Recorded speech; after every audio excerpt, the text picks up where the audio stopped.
សួស្តីអ្នកមើលវីដេអូនេះទាំងអស់គ្នាថ្ងៃនេះគឺខ្ញុំចេញវីដេអូថ្មី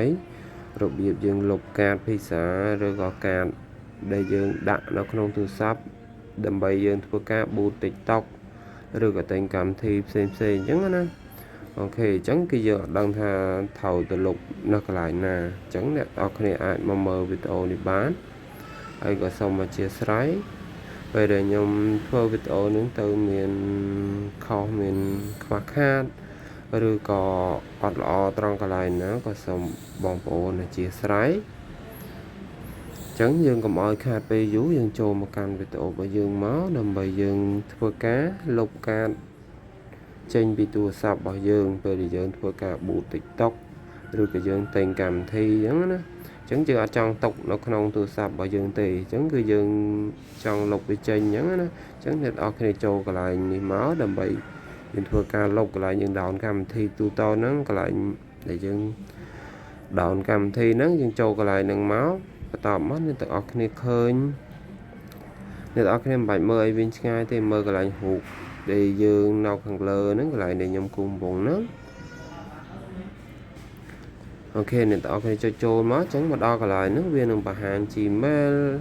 អញ្ចឹងយើងមិនបាច់មើលវិញឆ្ងាយទេយើងយកកន្លែងនេះកន្លែងដែលខ្ញុំគុំវងនឹងមក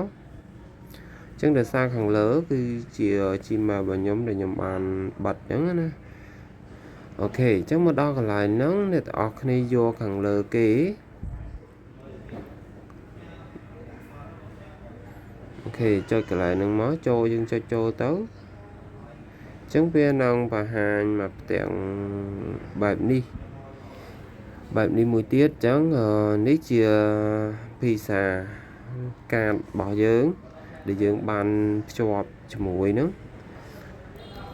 អូខេអញ្ចឹងយើងអត់មានចុចកន្លែងហ្នឹងកើតទេអញ្ចឹងយើងមករូបកូនសោនៅខាងក្រោមនេះវិញអញ្ចឹងយើងចុចយកខាងក្រោមគេអូខេអញ្ចឹងអ្នកទាំងអស់គ្នាចុចចូលមកអញ្ចឹងវានឹងរត់ចូល Google រត់ចូល Chrome អីចឹងណាតាមអ្នកទាំងអស់គ្នាប្រើអញ្ចឹងខ្ញុំពេលដែលវាចូលមកដល់កន្លែងនេះវិញអញ្ចឹងអ្នកទាំងអស់គ្នាឃើញហើយគឺមាន2លុបហើយនឹង edit វិញអញ្ចឹងណាអូខេអញ្ចឹងយើងចុចកន្លែងលុបនេះមកអញ្ចឹងអត់មានអីពិបាកទេបើយើងចង់លុបអញ្ចឹងណាអូខេអញ្ចឹងយើងចុចអានេះមួយទៀតមកដើម្បីយើងធ្វើការលុបអញ្ចឹងចាំមិនធូរទៅគឺវាបានលុបរួចរាល់ហើយអញ្ចឹងបើអ្នកទាំងអស់គ្នាចង់ភ្ជាប់វិញអ្នកទាំងអស់គ្នាអាចចុចចូលភ្ជាប់ម្ដងទៀតបែបហ្នឹងក៏បានដែរចូលតាមវីដេអូដែលខ្ញុំបង្ហាញរបៀបលុបហ្នឹងអ្នកទាំងអស់គ្នាអាចអញ្ចឹងក៏បានដែរអញ្ចឹងអត់មានអីពិបាកទេហើយវីដេអូហ្នឹងក៏មានតែប៉ុណ្ណឹងសង្ឃឹមថាអ្នកទាំងអស់គ្នាយល់បើមិនយល់ត្រង់កន្លែងណាអ្នកទាំងអស់គ្នាអាចតម្លែកជា comment បានអូខេជួបគ្នាវីដេអូក្រោយ